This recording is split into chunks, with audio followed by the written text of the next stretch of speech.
Have you ever wondered what you might do if you weren't a singer or a singing teacher? And have you ever paused to think about what it really means to you to have a job in the creative field? This week on the Singing Teachers Talk podcast, I am joined by Estelle Idoko, who is a freelance singing teacher and music educator and singer herself, but who once was enrolled in medical school. Estelle has a passion to help people to reconnect with their creativity and find the confidence to sing. She's an advocate for having a creative outlet in life, and we talk about the ways in which we can actually fulfill that, whether that's via a hobby or whether we think that's a career path we wish to follow. We also discuss some of the potential challenges that both men and women might face when they wish to enroll in something creative as a hobby or even pursue an artistic occupation. So join us for this episode where we are celebrating a life full of creativity. Estelle, can you drive the time machine for a second and take us back to meet the younger versions of you, the one who went to medical school and then the one who went on to music school?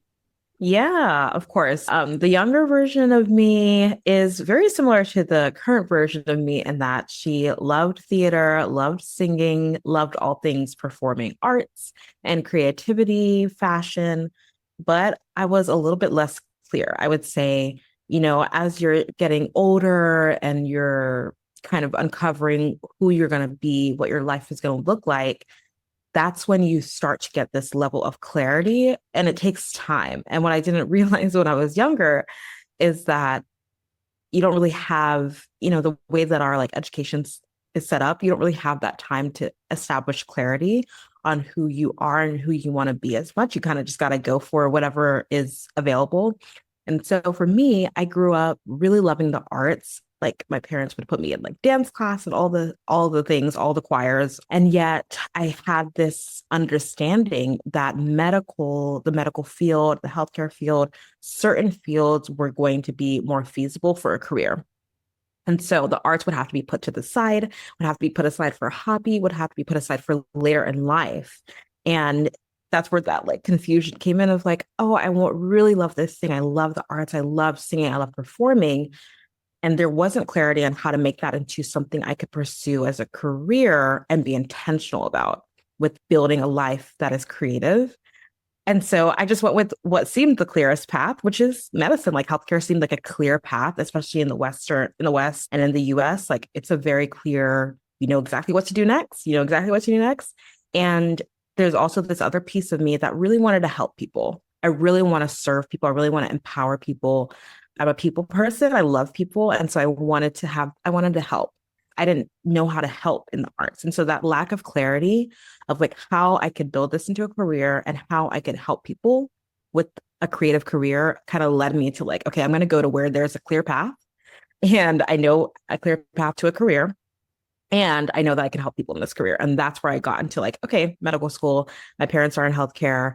I grew up daughter of Nigerian immigrants and also in that like West African mindset as well. It's like, this is a good career. And so that's kind of how I ended up there. And it took time for me to get that clarity to be like, oh no, this is what I love to do. Because all the while, even when I was like applying to med school, going to med school, I was still singing. I started my podcast, trying to find ways to be creative while I was in medical school. And I was just like, still have this pull towards the arts. And I think so many artists, sometimes we push that down and like try to avoid it instead of thinking, okay, how can I make this work? And so it took time for me to get that clarity and be like, okay, let's find a way to make this work. But I really felt like it became so clear to me over time. It was a calling. I felt like I had a God revelation, like this is who I meant to be, this is what I meant to do. And with that clarity came like, okay, let's figure out how to make this work. And so that's how I then started applying to music school. And here I am studying music, learning how to teach singers how to build confidence in their own voices, as well as in their passion for singing and for living a creative life. That's what I now get to do and what I'm working towards doing more. How have you found the medical side has infiltrated into the work that you do with singers? Do you feel like that's been transferable? That's such a good question because I studied psychology in my undergraduate degree. So I was psychology pre-med. I took a little bit of music in college, actually. I was a voice minor for a little bit of time. Ended up with a chemistry minor because I was pre-med and took so many chemistry classes. But just first of all, psychology translates so well to pedagogy and teaching voice, like working with students every single day. It's so relevant. And then being pre-med and then eventually going to medical school for a time, I studied anatomy. I studied the anatomy of the larynx and the respiratory system and all of that. And so now as a voice teacher, now that I'm getting my training in like vocal pedagogy, understanding vocal anatomy is like, oh, it does transfer, of course. I just took a voice disorders class and it transfers so beautifully. I remember a lot of this, but now I get to apply it to the voice specifically and to the singer. And I get to kind of bridge that gap between the anatomy and the technique and the that physiological side of things and the physics of it too, of sound production and everything. I get to bridge that gap between that and the artistry of it as a singer myself and a performer myself who's working with singers who just want to be artists. They just want to create, they want to sing. And so I get to give them that a little bit of that anatomy that's necessary for them, but bridge it in a way that it works for their artistry and that they're able to like take what they need to grow as singers. On a side note, Estelle, I think I'm going to have to book you in for a chemistry class because chemistry, man, I just did not understand it at all. I didn't care about balancing equation. I was just like, same. as long as someone knows, it doesn't have to be me. Yes, it took me so long. I still don't think I understand what a buffer is. Like all of that, I just found I somehow stumbled my way through, but yeah. Someone needs to make a musical about it, like Six, because I think we all now know about the Henry VIII's wives way better because of that musical. So if someone could just make an interesting musical about equations and the periodic table, I know there is that really cool song, but yeah, someone that's such a good idea. That. Someone listening who is like a lyricist, someone listening who is a composer, please start working on that. Start working on the book for that musical. That's so funny. You mentioned before about your heritage, what your family, and deciding what you wanted to do. I mean, thankfully at school I realized chemistry wasn't for me, so I wasn't going to pursue science particularly. But what have you noticed about the perception of the arts and in particular to artistic occupations? Yeah, that's such a good question because that's where it all starts. We as younger, like as kids, we are not thinking about, oh, what do people think about the fact that I love to sing or dance? We're just doing the thing that we want to do. We're having fun. And then somehow as we get older, we start to digest and ingest these external perspectives of what we're doing and what we love to do and why we want to do the thing that we love to do. I don't even know if it's like, depending on where you are, I feel like it's so rampant in so many places. The idea of the economy and what is useful to the economy and what is useful to the world and to society. It's for some reason the arts aren't seen as useful. Quote unquote, I'm using quotes for everyone listening. I'm using quotes around useful because it's this kind of perspective I had heard and seen from different types of cultures, like from Western culture and African culture as well. Like I just saw this perspective of the arts aren't as useful, they aren't as meaningful to or relevant to society, and they don't help people as much as other careers. And it's because of this idea of they don't make money or careers in the arts don't make money and things like that. Rather than there being a perspective like, oh, the arts are relevant. They are so helpful. They are so meaningful. And there are ways that you can find to utilize the arts and creativity and impact other people and build a career around it. If you're intentional, if you are hardworking and you're willing to build relationships and you're willing to find a way. And so that perception was not there. It was just mainly the perception that the arts are great. Like when you're kids, like it's fun. It's good for your development. It's good for cognitive development and mental well-being, physical well-being, dancing and all that. But then as you get older, you kind of need to put that aside because you need to get serious about the things that are actually helpful to society. Rather than, no, like the arts are still helpful to you as a human being. First of all, regardless of what career you choose, the arts are relevant to all of us as humans. And then on top of that, if you so desire to make this a career or to find you want to find some way to incorporate singing or the performing arts into your career, you got to be intentional about it. Start to find mentors, start to look at people who are doing what you want to do? How can you build relationships? How can you start to think like an entrepreneur, think like a businesswoman or business person, right? How can you start to think strategically if this is what you want to do? Because you're creative, right? So got to get a little creative with how you're going to build this career. And I wish that that was the perception, but that's not the perception that I feel like there is there yet. But hopefully we're moving more towards that.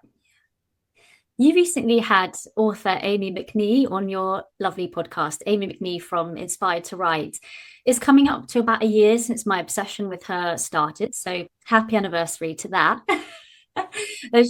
She's spoken really openly about standing up for your art, about not wanting to work conventionally, but instead creating this life that sparkles for her. She says that she doesn't stand for anything that doesn't make your life sparkle.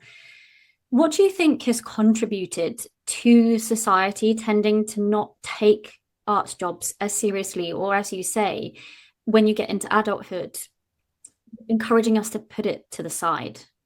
Yes, I love that you brought up Amie. I love Amie McNee. I'm so grateful she came on the podcast. I've also, I don't know how long I've been obsessed with her for, but I wish I knew someone like her when I was younger who I could see like, oh, this is possible, but I'm so glad she puts herself out there. And one thing that she does talk about in her book, she came on the podcast to talk about her book, We Need Your Art. And in the book, she does talk about a lot of the physical and mental and community benefits of the arts and gives research articles and references those, which is great, a little bit more in depth. But it's that not knowing the impact of the arts, that is what contributes to this lack of a positive perception around the arts as a career field. And she also talks about the rise of the middle class artist and how we also think that there's this huge dichotomy between you can either be, if you want to be an artist, if you want to be a singer, right? You have to be like Beyonce. You have to be Taylor Swift. You have to be this big, huge artist, and that's what you're going for. Or just be ready to like be a nobody and make no money, struggle your whole life. And it's like there's this huge dichotomy, and those are your two options. And so when people see someone who's younger, loves to sing, loves to perform, loves to storytell from the stage or in the arts in any way, and it's immediately like, okay, what level of talent do they have? Oh, could this person be the next Beyonce? Well, if you really can, then go for it, because that's your only option. Otherwise, you're gonna make no money, right? And so there's that huge dichotomy that I think is part of why we have this perception. And then going back to the other point of just not knowing the impact of the arts, not realizing how all those benefits that we talk about, that the arts and music are the ways in which they benefit kids, those don't just disappear the older we get. So for some reason, we think that, oh, yeah, singing is great for inspiring creativity in kids and self-expression and mental well-being. And singing brings communities together. It's something that Amie talks about in her book, the arts bringing communities together and empowering people, et cetera. And that's really great for kids. But then for some reason, we think that we don't need that as adults into our adult lives and in our adult years. But that's actually exactly what we need. In fact, we need more of it. If society today is any indication, we actually need more singing. We need more of the arts for mental well-being, for physical well-being. There are physiological effects that singing has. You know this. We know this as voice teachers and singers.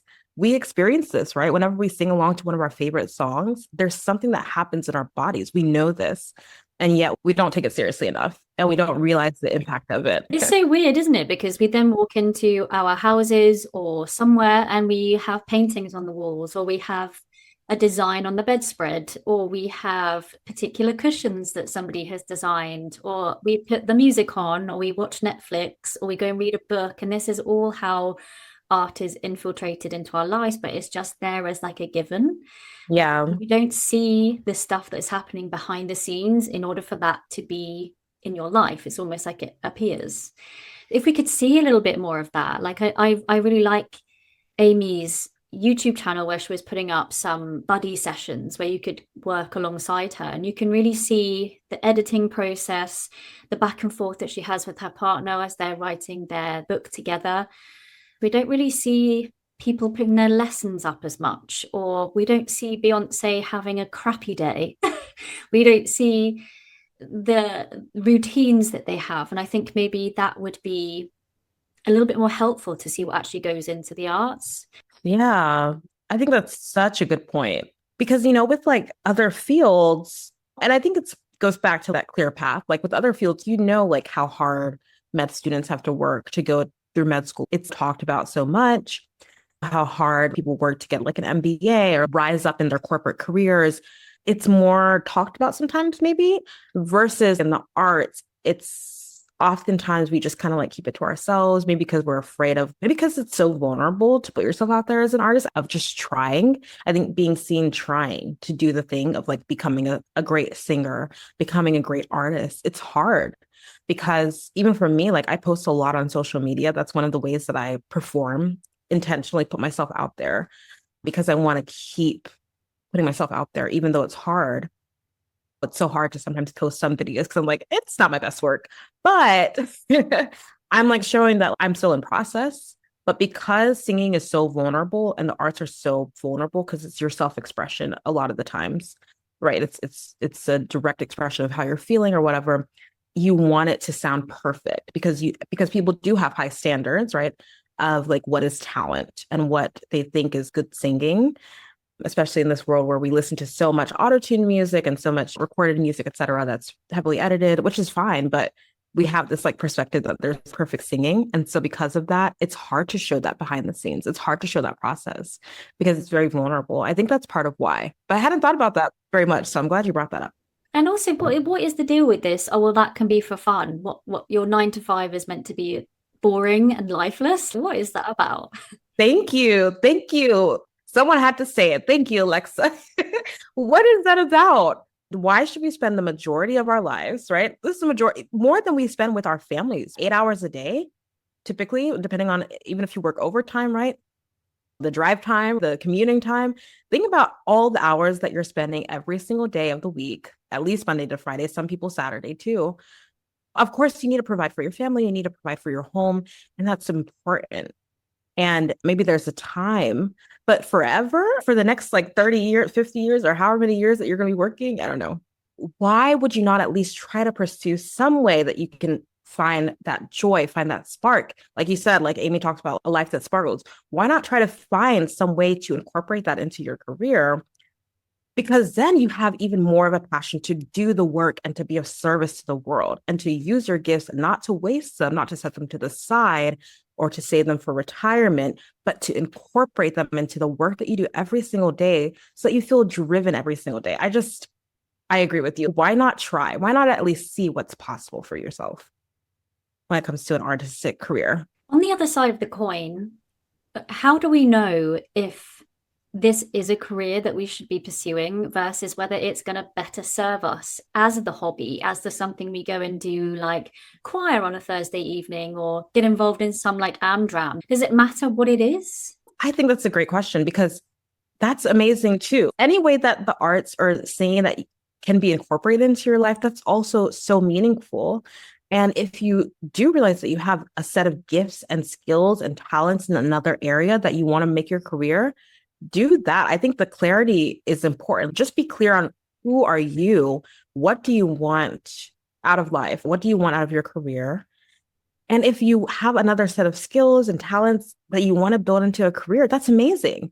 I still think you should try to find a little bit of joy in that too. That should at least be something that you're interested in, curious about, and does align with your gifts and skills and talents and abilities. I still think that's important to incorporate. But then you also love to sing? Amazing. Go to a choir on a Thursday night, audition for a community theater production. Why not?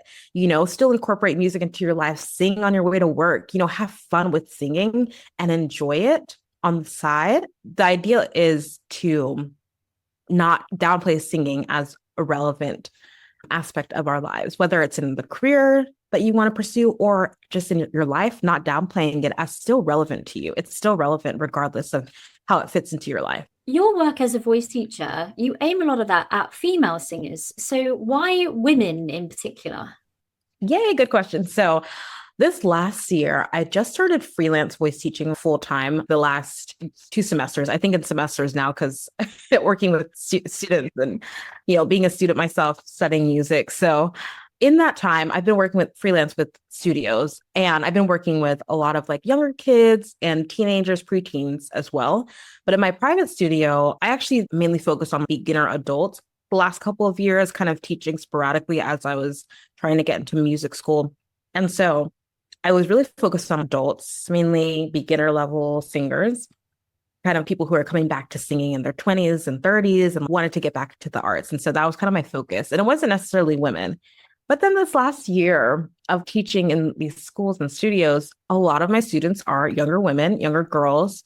And I see this as their voices are changing, especially in that preteen, teenage age group, this challenge in feeling confident in their voices at that young age. And then I was realizing a lot of majority of the listeners to my podcast, the Sing Confidently, Live Creatively podcast, were women. And the majority of people in my Facebook group were women. And the concern, the issue that is repeated over and over again, I collect data of what are my people saying, what are they wanting, what are they asking about when they come into the Facebook group, what's their number one issue or concern when they book a lesson, and it always has something to do with confidence. That's the number one thing. It's like I just don't feel confident in my voice, or not feeling confident in being on stage and performing in front of people. And then I was seeing that with these younger women too, and I was like, okay, we need to focus in on the woman who is lacking this confidence in her voice. And so I really started to hone in on women in my private studio, still adults. Like I teach male, I have a male student in my private studio right now, but I really focus on women's voices because I'm seeing the connection from younger women who are, or younger girls, right, who are going through this, vocal changes and stuff like that, lacking that confidence. I'm like, but then we have these older women who are 20s, 30s. And even I worked with a lady who was in her 60s in my private studio. And again, that struggled with confidence. And I'm like, okay, this is something that's relevant to this particular group of people, female identifying singers. And I really wanted to just lean into that and focus in on that. Do you find that there's a pattern of where that lack of confidence comes from? That's such a good question. I don't know if there's like a pattern. I think it's like for the younger students, definitely it comes from the voice changes, right? And the fact that they're middle school, high school, they're in that time of their lives when they're figuring themselves out. The identity piece is so key. But yeah, now that I think about it, I guess as we're getting older, we so tie our voices to our identity that if you haven't kind of found some level of confidence in your voice at that younger age, and then you're maybe living your life, maybe you're singing on the side, maybe you're just singing for fun, but now you're wanting to get back into singing intentionally. You want to take lessons, right? Immediately you're back to that middle school, high school part of yourself where you don't feel confident in your voice, right? Your voice feels unsteady. I hear a lot like lack of control, not really feeling like you know how to control like where your voice is going to go, even for adult women, right? And so I think it can be based on maybe that close connection singing has to our identity as people, and wanting to know that we can trust our voices, but that is rooted in whether or not we can trust ourselves, whether or not we know who we are, and just like tying that back to then singing, which again is so vulnerable. It is so personal. And so for these women to then try to then sing, even if they feel like they have a good, they can trust themselves, feel like they feel pretty confident in other areas of their lives. But when it comes to singing, right, that identity piece is still there. That vulnerability piece is still there. And so, yeah, I think it's that it goes back to the trusting yourself, knowing who you are, and establishing your identity as like, I can sing, I can do this, I can figure out a way to use my voice, and building confidence in that. But yeah, I don't know exactly where it's rooted in, but I think that it does start from even a younger age. If we don't start to feel that confidence in our voice at a younger age, you still will struggle with that when you get older. You just got to work through it a little bit. Hey you! If you're enjoying the Singing Teachers Talk podcast, then don't forget to hit the subscribe button. We are committed to bringing you engaging conversations and valuable insights from experts across the field of voice. By subscribing, it means we can continue to do that. You'll never miss an episode, and you'll be helping to spread the word to other singing teachers, vocal coaches, and overall voice nerds. So subscribe to this channel now and just watch your teaching grow. You mentioned there that people who were listening to your podcast, people on your Facebook group, they were mainly women.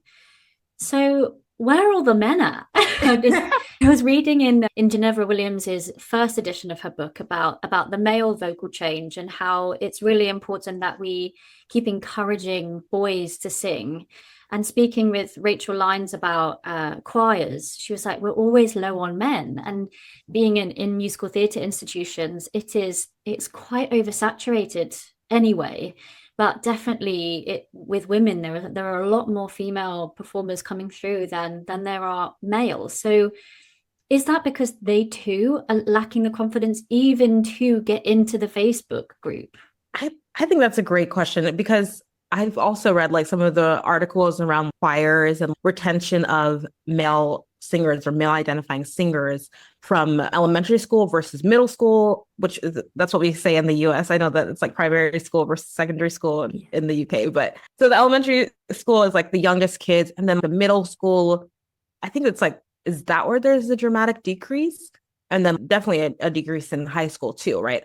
As the voices are changing, and the male voice definitely has a drastic change, even more drastic than women's voices, right? Because they have a larger larynx and larger anatomy and anatomical features in general, and of course different hormones. So I think that's a really good point. It's a change in the voice, right? That can shake their confidence. I had a colleague in one of my classes did like a research presentation a couple weeks ago.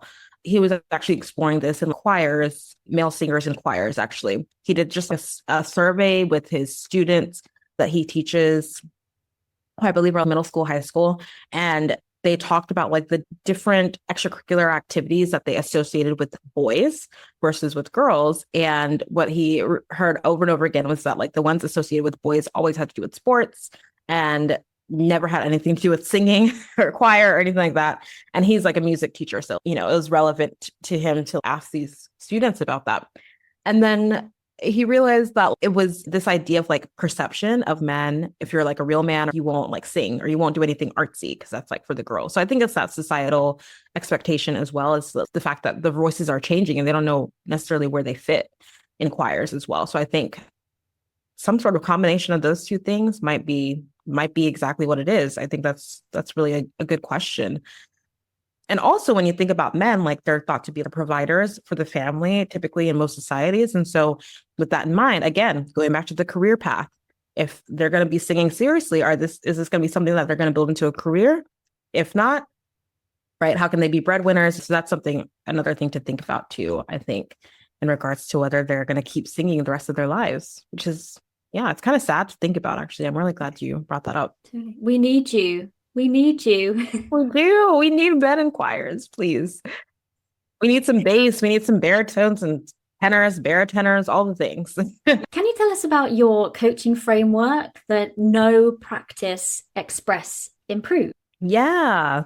So I this after like teaching a little bit last year and doing some master classes and workshops, and also looking back at my own journey as a singer and wanting to think about how have I built confidence as a singer? How do I continue to build confidence? Because it's an ongoing journey, right? We're all on this journey. I realized I could distill it down to these kind of steps and this framework that I could use to kind of help singers walk through this path of building confidence as singers. And as I've gone through my music and music education master's program, I've looked at these different like articles and watched other voice teachers and learn more about voice pedagogy. I still have so much to learn, but like it just like everything fits into this kind of framework over and over again. I think this is really a good framework to simplify it, to help women, adult beginner singers who are getting back into singing really know how to ground themselves and know what path to follow to build confidence as a singer. And the first step is the most important step. This is, I feel like, the most important step. And this is what I go through with my students privately, younger students, regardless. It starts with knowing your voice. And this can be split up into the mindset piece as well as the physiological piece of understanding your voice. Mindset wise, know your why, know who you are as a singer, why you want to sing, what's important to you, then start to understand a little bit about your voice itself. And that's all about building awareness of how your voice works, learning a little bit of some helpful anatomy, if that's helpful to you, right? learning how your voice as a singer actually works, the mechanics as well. And so that's the knowing part. And then from there, you got to start to put it into action. Singing is muscle memory. Singing is all about building motor learning skills. And so you need to start to practice, right? Setting up a practice routine that works in your life, figuring out how to just, even if it's just 5 minutes a day, starting with a little bit of doing some warm ups, singing a little bit of a song, great place to start. That's the practice piece. Then this is my favorite part. This is the express part. And this is where you start to put yourself out there, right? So you started to build awareness of your voice. You've started to learn about the voice as an instrument. You've kind of learned that's in the know section. And then you started to practice it, right? You started to practice working on a song, right? Setting up your routine. But you got to start to put yourself out there because that's really the test. That's really what you learn so much from expressing your voice, putting yourself out there in small ways. And I just help people just start with small ways. Find an open mic night locally. Go sing at karaoke with your friends. Sing happy birthday to your friend, to your sister. Anything that is a small way to start singing in front of people, in front of even one other person, right? That's a great place to start. You have to start to put yourself out there and express your voice. And then the final step is improve. And that is continuing to grow, continuing to reflect on that performance that the last time you expressed your voice, reflect on that.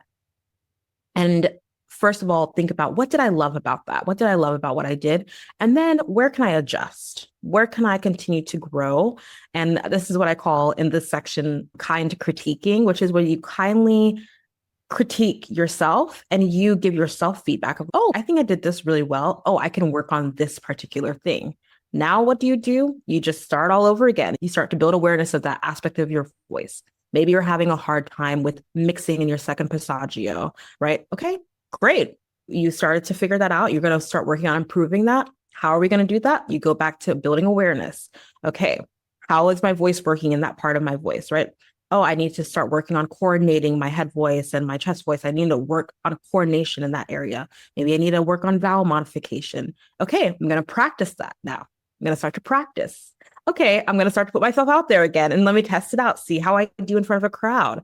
And then again, going back to improving. And so it's a cycle and it just repeats itself. And that's literally what we do as singers. This is all we do as singers.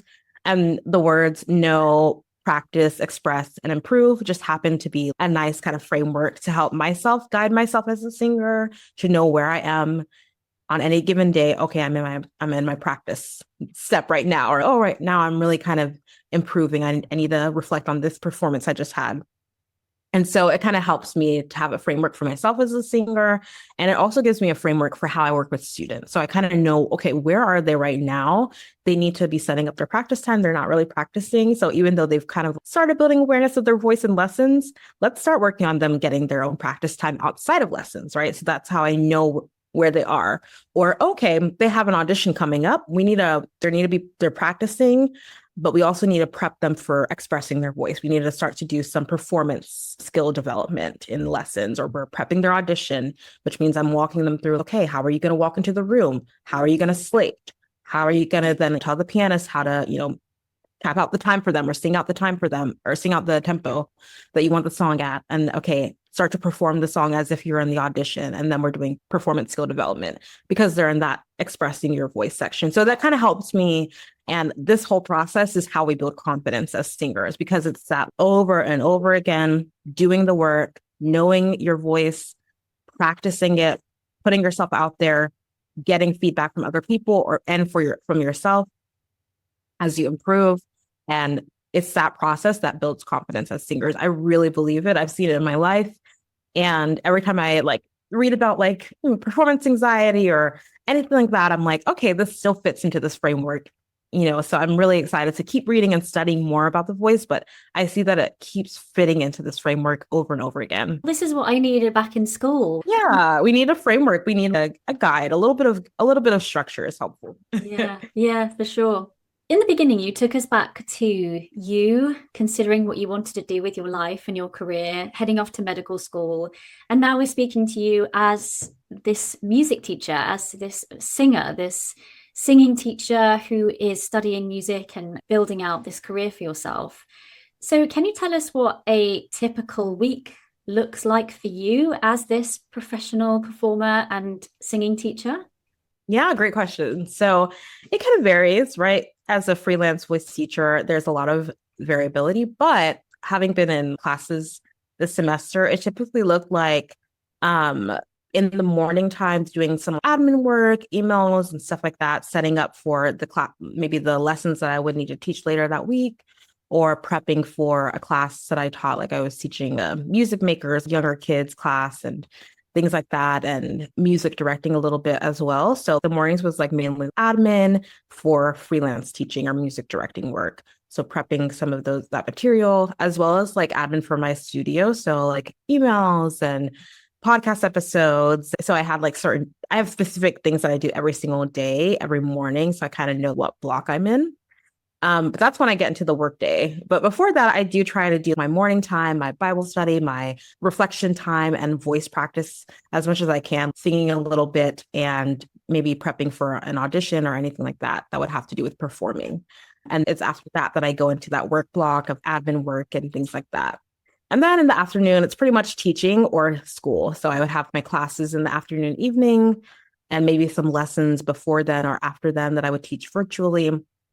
And then later in the week, when I didn't have classes, I would be teaching in person or virtually, one-on-one students or music directing a rehearsal or having an ensemble class that I would be teaching. So it was mainly teaching in the afternoons, admin work, and maybe my own private voice practice and performing work in the mornings so that I could get that set up and done before I go to teach in the afternoons, typically, or before I have class. And kind of considering you as the medical student and now you as you are right now, how do you think that your life would be different had you not have pursued the music side? Well, that's a good question. I feel like I hadn't even thought about that. Let's see. Let me count back time wise. I guess I would be out of med school now and I would be in residency. Yeah, I don't know. I don't even know, honestly, but I would be in residency. So I still wouldn't have even been out of that whole process. I wouldn't be able, been working full time really. But I do know that I would not be feeling like I was right in my calling and right in the space that I needed to be, even though I would be helping people, working in a hospital or working in a clinical setting, like I would be helping people, but I wouldn't be doing it in the creative way that I know that I'm best gifted at. You know what I mean? And so that's a really good question. It kind of gives you a second to pause and think back of decision making and what decision would have led to what outcome. I'd be working hard, probably working, maybe honestly, I feel like I'm working hard right now to make this life work, and creating your own business as a singer and as a performing artist and a voice teacher. You are your own entrepreneur. So you do work, you are your own boss in a sense, like you're an entrepreneur. So you do work really hard, but I think I would be out of my calling. I would be out of my gifting. I would be out of this particular set of skills that I know that I have, and I wouldn't be growing in that way. And I think that would be unfortunate. I just think back to when I decided that I didn't want to perform anymore. I was in the midst of a performing contract and I was having the time of my life, but I realized it wasn't where I was really meant to be. It didn't feel like I thought it would feel. And so I made the decision coming back that I was going to step away from the auditions for a bit and not go there. Worked in an office, which was hell on earth, absolute soul destroying, absolutely not against anyone who's working in an office in this particular field, but I hated it. And, now that I'm doing this, it doesn't feel like going to work. I mean, obviously, there are some days you're like, whew, I've got to gear myself up for today because it's just normal, but it doesn't feel like that pit in the stomach where you just feel a bit hollow. It doesn't feel like that. So I will be forever glad that my husband stood over me that one evening and made me write my letter of resignation to this office job, because it was just. That's so crazy. My husband actually helped me do the same. Help me with, yeah. Like I said, like I am working very hard, but there is a sort of freedom. There is a sort of just beauty to it. Of there's more flexibility when you're teaching voice or freelancing or whatever the work is that you're doing that you don't necessarily have in an office job. Like you said, you were leaving performing, right? Which has a lot of flexibility at times, but you knew that it wasn't for you. And then going to that office job, you also knew it wasn't for you. And so it's that like knowing in and of yourself, being able to trust that, oh no, this is not where I'm meant to be. But then when you are where you're meant to be, even when you are working hard, and there are days that it does feel like work, but you still know that it's what you're meant to do. It's that knowing that is, no one can take that away from you. And holding on to that, even when the days are hard, holding on to that knowing is what is so helpful to you. And then once you have the opportunity to do what you love, to teach, to empower people, to sing, to help people become singers, and you get out of that lesson and you're like, oh my gosh, so filled up, so happy. And yeah, it's the best feeling. Estelle, can you tell us about your podcast? What can we expect if we tune into that? Yes, it's called Sing Confidently, Live Creatively. It's gone through several iterations over the years, but this show is all about helping. It's always been about helping all of us explore and experience and build creative lives, all about exploring creativity. But it's now focused more on helping women, again, like we talked about, helping women, adults, especially women, build confidence as singers. So I was like, okay, we're going all in on this. Let's talk about it. And so helping us build confidence as singers so that we can live creative lives. And so that's what it's all about. You can expect interviews with artists and creatives, especially in the singing and performing arts fields, but also outside of the performing arts fields, like Amie McNee. I love to bring in other artists from different types of fields too, who can inspire all of us as singers and aspiring singers and creatives to know that it's possible to have a career in the arts if you want to, and that it's possible to incorporate singing into your life in whatever way that might look like. And so I love to talk with creatives, singers, performing artists, even sometimes other voice teachers as well, to share their experiences, to inspire us as women, as adults who are wanting to bring singing into our lives again, and even build creative careers and just overall live creative lives is what it's all about. But you can also expect singing tips, specific singing tips around high notes, hitting high notes and mixing a little bit, riffing and things like that, different technical aspects of singing, as well as artistic aspects of singing. You can expect lots of singing tips, as well as just like creativity tips, confident mindset episodes as well. So a variety of different things, but always centering around singing, performing arts, and creativity. I'm listening at the moment. It's really great. So Thank you. congratulations on that. Estelle, where can our listeners find out more about you and follow your work?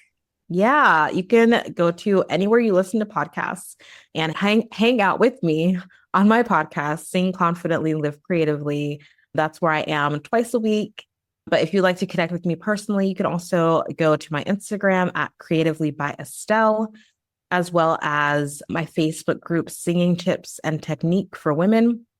Or you can just go to my website, creativelybyestelle.com.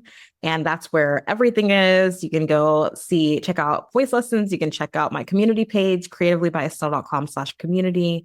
That's where everything is the website, Creatively by Estelle, or Creatively by Estelle on Instagram. But my studio is called Creatively Performing Arts. So it's all about helping us build creative lives through exploring singing and performing arts. So yeah. Amazing. Oh, Estelle Idoko, it's been so great to connect with you today. Thank you so much for your time. Thank you. I really appreciate it. Thank you guys for listening. I love this podcast. I feel so honored to be on this show because I genuinely love listening to this show. Thank you so much, Alexa, for the opportunity. This was wonderful.